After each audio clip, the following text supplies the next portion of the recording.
আসসালামু আলাইকুম ওয়া রাহমাতুল্লাহি ওয়া বারাকাতুহু। রাসূল সাল্লাল্লাহু আলাইহি সাল্লামের প্রিয় কিছু কাজ।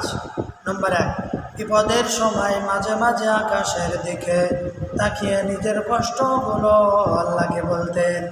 নম্বর 2, খুব খুশি হলে সেজদায় লুটিয়ে পড়তেন।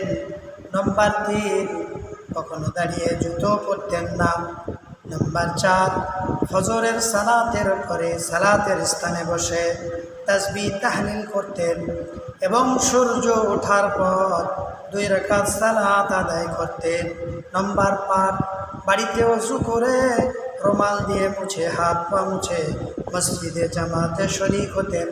নম্বর 6, ধোয়া ওঠা গরম খাবার ঠান্ডা না হওয়া পর্যন্ত কখনোই খেতেন না।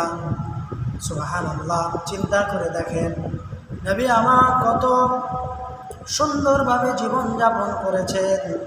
আমরা ওই রকম করে জীবনযাপন করার চেষ্টা করব। আল্লাহ পাক আমাদের তৌফিক দান করুন, আমিন।